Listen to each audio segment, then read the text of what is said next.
Physiotherapy बहुत पहले से है। ओके। लोगों को जानकारी कम थी। चाहे मैं लैपटॉप पे हूँ तो भी एक सर्टेन पोजीशन में मैं लैपटॉप पे काम कर रहा हूँ। जी, physiotherapy is all about the mechanics. उसमें हम ये जो ऐसा केस है आपने स्टडी करा, सर्जरी के खर्च आप समझ रहे हो कितने जाते तो क्या सीजर से बचा लेंगे। जी। दूसरा मोस्ट इम्पोर्टेंट, फायर डालकर हम लोग फ्लेम से है इस तरह से इतना बड़ा। उस केस में हम क्या करते हैं, उस इंजरी को रोक देते हैं। लॉन्ग सिटिंग वर्क करते हैं, वो कोशिश कीजिए आपकी 1 घंटा के बाद पूरा वॉक कीजिए। नीम हकीम खतरे जान भी हो जाता है। नमस्ते, अस्सलाम वालेकुम, आदाब, और आप देख रहे हैं हमारा पेज वसीम भाई आजाद। आज मैं जिन शख्सियत से मुलाकात करने आया हूं, वैसे तो वो बहुत यंग एंड डायनामिक है, पर नवादा शहर में वो किसी तारुफ के मोहताज नहीं है।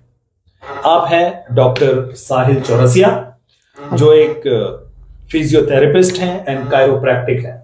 हमारे चैनल के लिए जुड़ने के लिए बहुत बहुत शुक्रिया। शुक्रिया।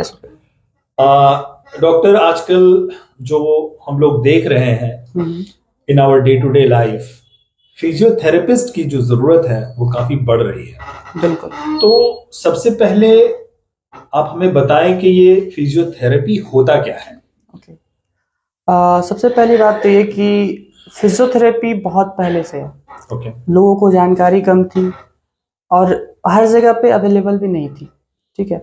फिजियोथेरेपी में हम क्या करते हैं, मस्कुलोस्केलेटन पे काम करते हैं। जैसे कि हर चीज का मैकेनिक्स होता है, वैसे ही बॉडी का भी मैकेनिक्स होता है, जिसे हम अपने टर्म में बायोमैकेनिक्स बोलते हैं। ओके। तो अगर कहीं भी आपके शरीर में मैकेनिक्स का प्रॉब्लम हुआ, जैसे कि लोग बीमार पड़ते हैं, तो उसमें फिजियोलॉजी चेंज होती है, जो कि हमारे एमबीबीएस डॉक्टर लोग, फिजिशियन सर, जो भी उस पे वर्क करते हैं पेशेंट को ठीक करने के लिए। ओके। हम लोग क्या काम कर रहे हैं, बॉडी के मैकेनिक्स पे वर्क करते हैं। आपका बॉडी का मैकेनिक्स सही है या नहीं है। बहुत से लो बैक पेन ऐसे होते हैं जिसका आपका पोस्चर गलत है, उसके कारण हो रहा है। तो ओवरऑल वो मैकेनिक्स आपका गड़बड़ है, तो उस मैकेनिक्स को हम सुधारते हैं। तो मैकेनिक, हमारे जो दर्शक देख रहे हैं जी, जो इस टर्म को शायद रिलेट ना कर पाए, समझ ना कर पाए, तो क्या आप जो जिस मैकेनिज्म, बॉडी की जो मैकेनिज्म की बात कर रहे हैं या मैकेनिक की बात कर रहे हैं, तो इससे क्या मुराद है? क्या मोबाइल देखना और गलत तरीके से देखना पोस्चर की बात कर रहे हैं, या सोना और गलत पोस्चर में सोना उस मैकेनिक की बात कर रहे हैं, या गलत तरीके से सोने के बाद जो बॉडी में इम्पैक्ट होता है उसकी बात कर रहे हैं? देखिए, बहुत से कारण हो सकते हैं। जो सबसे इम्पोर्टेंट कारण होता है कि पोस्चर जो होता है वो गड़बड़ होता है। लोग फोन चला रहे हैं ऐसे गर्दन झुकाकर, ठीक है। इसके कारण क्या होता है ना, कि लोग ये सोचते हैं कि हमारे गर्दन में दर्द हो रहा है। तो इसके, अगर आप इस तरीके से फोन चलाओगे तो सिर्फ गर्दन में ही दर्द नहीं होगा, इससे आपको सर्वाइकोजेनिक हेडेक भी हो सकता है। यहाँ से जो भी नर्व्स आ रहे हैं उसके कारण आपको माइग्रेन की तरफ चला जाता है वो चीजें। तो उस चीजों में अब आते हैं कायरोप्रैक्टिस पे। उस चीजों में हम क्या करते हैं, जो भी नर्व्स में प्रॉब्लम होती है उसे हम एडजस्टमेंट देकर आधा से ज्यादा माइग्रेन उससे ठीक हो सकता है। तो ये जो पोस्चर है, जो मैक्सिमम टाइम गर्दन को जब आप झुका के रखते हैं, तो इसकी वजह से जो नर्व रिलेटेड नर्व्स हैं, तो आप ये कह रहे हैं कि हमारा बैकबोन में भी उसका इम्पैक्ट आ सकता है, सर में भी आ सकता है। बिल्कुल आ सकता है। It all are interconnected, internally connected. Yes. तो मुझे एक बात बताएं, क्योंकि कायरोप्रैक्टिक जो टर्म है वो भी शायद थोड़ा नया है, तो फिजियोथेरेपी और कायरोप्रैक्टिक ये दोनों कितना अलग है और एक दूसरे से कितना रिलेटेड है? Okay, first of all physiotherapy is different and chiropractic is different. Physiotherapy में हम क्या करते हैं कि जो भी मैकेनिक्स है बॉडी का, अगर सपोज आपको कमर में दर्द हो रहा है, एक नॉर्मल सा एग्जांपल लेते हैं, तो कमर में दर्द होने का कारण बहुत सी चीजें हो सकती है। या तो आपकी कहीं ना कहीं कोई मसल्स वीक है, कहीं मसल्स वीक है, कहीं मसल टाइट है, ऐसा भी होता है। लो बैक पेन में बहुत सारे केस ऐसा होगा कि टेंसर फैशिया लेटा, यहाँ पे एक मसल्स होता है उसमें खिंचाव रहता है, तो उसको रिलीज करना जरूरी है। तो physiotherapy is all about the mechanics. उसमें हम मसल्स को क्या करते हैं, जो मसल्स कमजोर है उस मसल को मजबूत करेंगे, जो मसल को स्ट्रेचिंग की जरूरत है उसमें स्ट्रेचिंग देंगे। और कुछ इक्विपमेंट्स होते हैं फिजियोथेरेपी में, जैसे IFT हो गया, लॉन्ग वेव डायथर्मी हो गया, अल्ट्रासाउंड, ट्रैक्शन, और भी अलग अलग सी मोडालिटीज है। उन सब की मदद से क्या करते हैं, हम लोग पेन को मैनेजमेंट करते हैं, ठीक है। और मैं मेन चीज आपको ये बताना चाहूँ कि फिजियोथेरेपी में जो है कि सिर्फ मशीन ही फिजियोथेरेपी नहीं होता है, कि आपको मशीन लगा दिया जा रहा है आपके फिजियोथेरेपी, वो फिजियोथेरेपी नहीं होता है। फिजियोथेरेपी में बहुत सी चीजें हैं। पहले तो जो मैंने आपको मोडेलिटीज बताया, it's only 40% part of physiotherapy. Rest part is all about exercise and mobilisation. आप सोचिए, आपको अगर आपको कमर में दर्द है, अगर कोई मसल्स वीक है तो मशीन्स लगाकर क्या हो सकता है, मशीन्स लगाकर वो सिर्फ पेन मैनेज हो सकता है, सिम्टोमेटिक रिलीफ होगा। तो अब फिजियोथेरेपी का रोल इसमें ये है कि जो भी मसल वीक है उस पे काम करो, उसको स्ट्रेंथनिंग दो, वो पेन जाएगा। उसके बाद होते हैं मोबिलाइजेशन। अगर कहीं ना कहीं डिस्क बल्ज हो रहा है तो डिस्क बल्ज में फिजियोथेरेपी में बहुत से मोबिलाइजेशन है, जैसे मुलिगन, मेटलैंड, मैकेंजी, ऐसे ऐसे मोबिलाइजेशन हैं। तो ये सब मोबिलाइजेशन की मदद से उस चीजों को हम रिकवर कर सकते हैं। ये हुआ फिजियोथेरेपी का part. Chiropractic is all about bone settings. अच्छा, बोन सेटिंग्स। तो इसमें क्या होता है कि कहीं ना कहीं डिस्क बल्ज होता है, ठीक है, तो वैसे केसेस में हम लोग ग्रेड 5 थ्रस्ट की तरफ जाते हैं ताकि वो जो भी डिस्क बल्ज हो उसको हम रिलीज कर सके। सबसे पहली बात, काइरोप्रैक्टिस बहुत डिफिकल्ट टर्म है। आप हर केस पे, कोई भी पेशेंट आपके पास आ जाए कि मुझे काइरोप्रैक्टिस करवानी है, तो उस केस में हम लोग पास आते हैं लोग कि मुझे काइरोप्रैक्टिस करवानी है। मैं नहीं करता हूँ, मैं जब तक मैं उनका MRI नहीं देख लेता, कहीं ना कहीं वो एनुलर टीयर हो, वैसे केसेस में काइरोप्रैक्टिस का हम ट्रैक्शन नहीं दे सकते। तो इसमें क्या है कि फिजियोथेरेपी में जो हम लोग, जो मैंने चीजें किया है, बहुत सारे सर्टिफिकेशंस मैंने किए हैं, जैसे उसके बारे में बात करें। जैसे मैंने किया है कपिंग थेरेपी, हिजामा थेरेपी जो होता है। तो इन सब कप की मदद से हम लोग बहुत तरीके की कपिंग होती है। फर्स्ट ऑफ ऑल तो ड्राई कपिंग होती है, जिसमें जनरली कपिंग करते हैं और बस वो वैक्यूम मसल्स को रिलैक्स करने के लिए, मसल रिलैक्स करने के लिए करते हैं। दूसरा होता है फायर कपिंग, उसके कप अलग से होते हैं, उसमें फायर डालकर हम लोग फ्लेम से वैक्यूम बनाते हैं। उसका रिलीफ बहुत अच्छा होता है। तीसरा होता है वेट कपिंग, जो कि ब्लड निकालते हैं उसके में, तो वो भी टिपिकल हम लोग हिजामा कहते हैं। किसी को भी टेंडरनेस हो जाता है ना, तो वो चीजें करने में वो चीज बहुत फास्ट रिलीफ मिलती है। मैं थोड़ा सा बीच में रोकना चाहूंगा, क्या हिजामा भी आपके यहाँ आप करते हैं? बिल्कुल बिल्कुल, हिजामा हमारे पास अवेलेबल। तो हिजामा, ये जो कप है, सेम कप यूज होते हैं? मैं देख रहा हूँ अलग अलग साइजेस के हैं जी। ये जो कप है जो मैं अभी आपको दिखा रहा हूँ, ये कप सिर्फ ड्राई कपिंग के लिए। ओके। जो वेट कपिंग होती है उसके लिए हम लोग अलग कप यूज करते हैं, वो वन टाइम यूज होता है, क्योंकि उससे इन्फेक्शन का डर होता है। क्योंकि वो ब्लड रिलेटेड है। तो ये सब हो गया हिजामा थेरेपी। दूसरा चीज जो है आजकल बहुत ट्रेंडिंग में है फिजियोथेरेपी में, बहुत सारे क्लिनिक्स में, वो है नीडलिंग, ड्राई नीडलिंग। लोग इसे एक्यूपंक्चर से कोरिलेट कर देते हैं। शायद इसकी बात कर रहे हैं जी। ये एक नीडल्स होते हैं, पतले से नीडल्स होते हैं, इसमें छोटे छोटे से नीडल्स होते हैं। ये नीडल से क्या करते हैं? देखिए, निकाल सकते हैं, दिखा सकते हैं? बिल्कुल निकाल सकता हूँ। ये अगर ये बहुत ज्यादा एक्सपेंसिव ना हो तो? नहीं, ये कोई एक्सपेंसिव नहीं है, क्योंकि मैं चाहूंगा लोग समझे। ये एक पतली सी नीडल होती है, बहुत पतली सी। मैं देख सकता हूँ? बिल्कुल। अब इसको यूज नहीं कर सकते हम, इसे पता नहीं, मैं दिखाना चाहूंगा। ये एक नीडल है इस तरह से, इतना बड़ा। ये करते क्या है इसको? ओके, बेसिकली क्या होता है ना कि कभी कभी पेन के कारण ना आपको टेंडरनेस वहां हो जाता है किसी भी, तो उस टेंडरनेस को रिलीज करते हैं। ट्रिगर पॉइंट्स हो जाते हैं। टेंडरनेस क्या? टाइटनेस। अच्छा, टाइटनेस। अब मैं बताऊं ट्रिगर पॉइंट क्या होता है। कभी कभी आपको यहाँ पे दर्द होगा ना, तो यहाँ पे एक मसल्स टाइप का आपको दिखेगा, आम भाषा में समझे तो उस ट्रिगर पॉइंट से दर्द बहुत होता है। तो उस ट्रिगर पॉइंट को ब्रेक करना बहुत जरूरी है। उसको ब्रेक नहीं करेंगे वो चीज ठीक नहीं होगा, और वो नीडल से वो नीडल ही कर सकता है।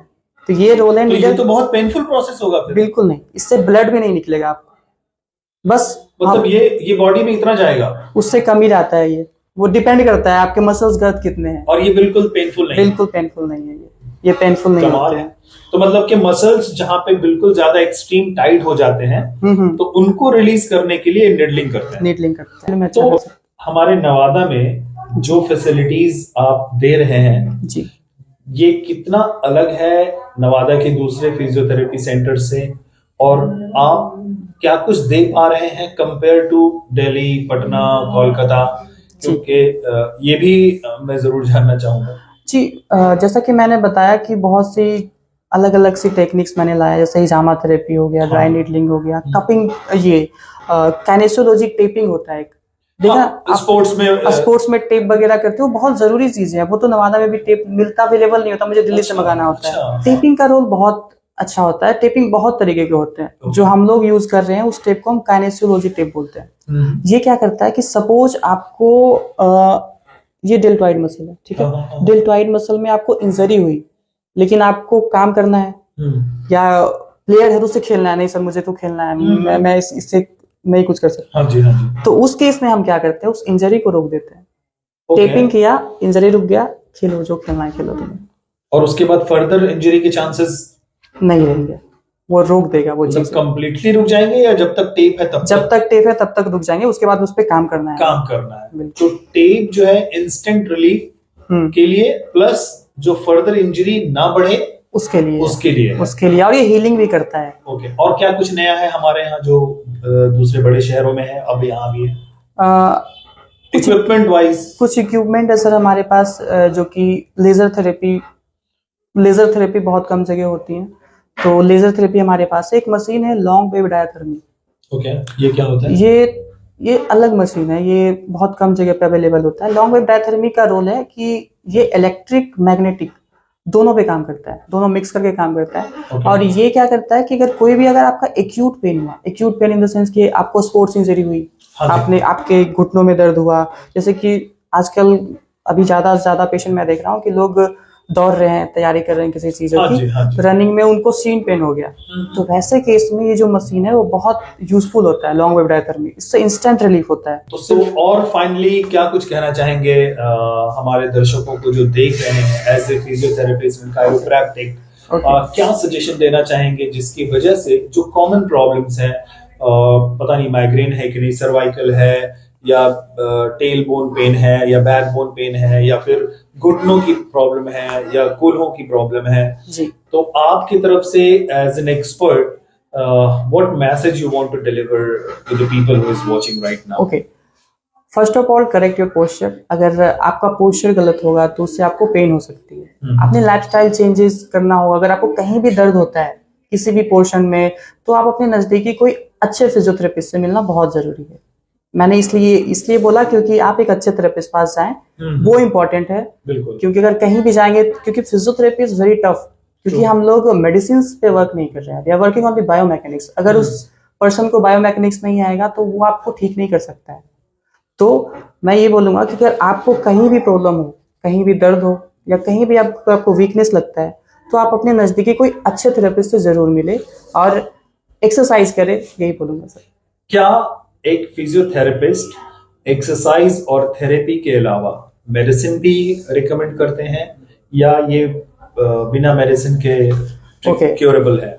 Let me clear you sir, we study pharmacology, we know the general medicine but we are not allowed to prescribe medicines. Okay. So हम लोग मेडिसिन पे नहीं जाते। अगर थेरेपिस्ट आपको मेडिसिन दे रहा है तो वो गलत है, फिर वो जस्टिफाई नहीं कर रहा। मैं कभी भी मेडिसिन नहीं प्रिस्क्राइब करता।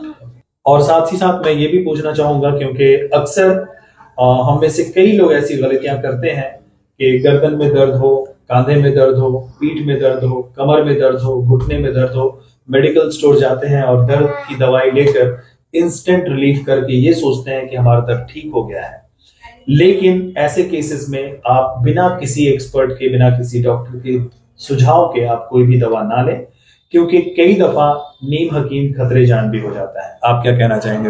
बिल्कुल सर, ये चीजें बिल्कुल सही है। अगर आपको कुछ भी इशू होता है तो पहले डॉक्टर से मिले। ये नहीं कि आप किसी भी कहीं से जाकर कोई पेन किलर ले आए। Pain killer is very very dangerous, you know, like pain killer अगर आप लॉन्ग टाइम तक लेते हो, मैंने देखा है पेशेंट को कि 10 साल से पेन किलर लिए जा रहे हैं। वैसे केसेस में क्या होता है कि लीवर खराब हो सकते हैं, किडनी खराब हो सकते हैं, तो हमें वहां पे जाना ही क्यों है? क्यों सजेस्ट करते हैं कि फिजियोथेरेपिस्ट के पास जाएं जी, पर अगर वो नहीं आ रहे हैं कि इसलिए तो नहीं आ रहे हैं कि आपकी फीस ज्यादा है, आपके सेशन के चार्जेस ज्यादा हैं?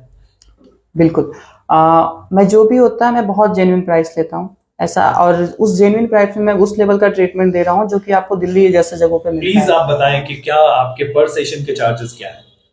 Okay, depend on the patient. वो कैसा केस है। अगर कोई पैरालिसिस के केसेस होते हैं तो उसमें बहुत वर्क करना होता है, हमें 1.5 घंटे 2 घंटे देने होते हैं, तो वैसे केसेस में डिपेंड करता है कि मैं 300 भी चार्ज करता हूँ पर सेशन की। अगर नॉर्मल केसेस हुआ तो मैं 200 चार्ज करता हूँ पर सेशन की। और एक सेशन में कितना वक्त लगता है? एक सेशन में आपको कम से कम 1 आवर देना होगा, क्योंकि उस केस में नवादा शहर में अगर आप हैं तो जेल रोड में डॉक्टर साहिल हैं और डॉक्टर साहिल की एक और ब्रांच है Mastanganj new Ansar Nagar doctor Aftab Kaleem multi speciality hospital में भी, जहां ये सुबह 9 बजे से 11 बजे तक होते हैं और 11 से 5 यहाँ होते हैं और फिर 5 से 7 मस्तानगंज की ब्रांच में होते हैं। बिल्कुल। हमारे साथ जुड़ने के लिए बहुत बहुत शुक्रिया। हमारे दर्शकों को फिजियोथेरेपी के बारे में, कायरोप्रैक्टिक के बारे में बताने के लिए शुक्रिया और उम्मीद करता हूं जो लोग अभी तक इस डिलेमा में थे कब फिजियोथेरेपिस्ट के पास जाएं या ना जाएं या बहुत एक्सपेंसिव तो नहीं है, उम्मीद है कि उनके कुछ डाउट्स क्लियर हुए होंगे। बिल्कुल। आपका समय के लिए बहुत बहुत शुक्रिया। शुक्रिया।